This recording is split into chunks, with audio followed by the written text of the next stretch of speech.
দশকে এদেশে যাত্রা শুরু রক মিউজিকের। সেই ধারাবাহিকতায় একের পর এক জন্ম নিতে থাকে উচ্চারণ, মাইলস, এলআরবি, ওয়ারফেস সহ অসংখ্য জনপ্রিয় সব ব্যান্ড দল।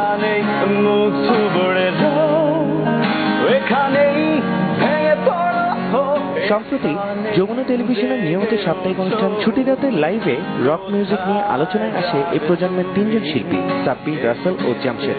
আলোচনার এক পর্যায়ে সরাসরি টেলিফোনে আসেন ব্যান্ড তারকা আইয়ুব বাচ্চু। আজকে আমরা টেলিভিশনে সবাই বলছি ইংরেজি গান, আমিও গাই, আমি যে তার বাইরে তাই নয়, আমিও গাই। But unfortunately why do we forget about a person যিনি বাংলাদেশকে শিখিয়েছিল ওরে তালেকা ওরে মালেকা বলে যে একটা বাংলা রক গান হতে পারে।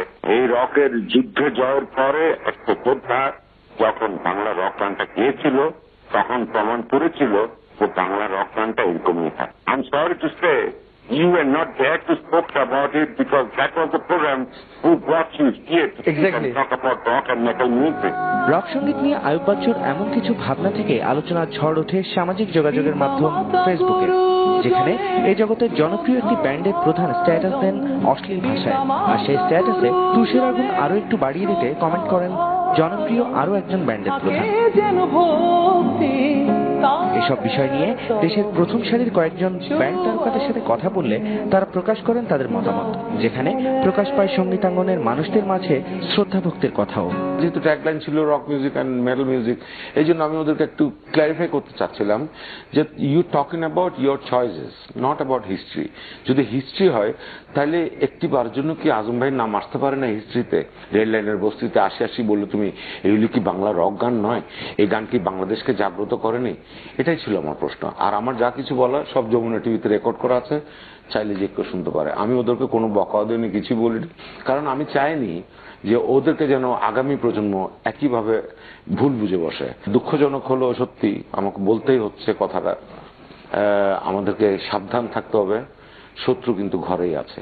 তো আমি ওই রেসপেক্টটা সবাইকেই করি, যার কাছ থেকে আমি শিখি, যার কাছ থেকে আমি পেয়েছি তাকে আমার রেসপেক্ট করতে হবে, আমি যতই বড় হই না কেন। নামের পাশে বাবা লিখলে বাবা হওয়া যায় না। বাবা হওয়ার জন্য দায়িত্ব পালন করতে হয়, এবং এই দায়িত্বটা যারা পালন করে তাদেরকে আমরা বাবা বলি। আজকে ইন্ডাস্ট্রিতে যারা কন্ট্রিবিউট করেছে তাদের মধ্যে যাদের নাম আসবে, সেই নামগুলো লিস্ট বিরাট বড়, এবং যাদের নাম আসবে তারাও জানে না তাদের আগের আরো একটা বড় লিস্ট আছে। তো এদেরকে তো মনে রাখতে হবে। 1 2 3 4 একটা সিস্টেমে আসে, ধাপে ধাপে 1 2 3 4।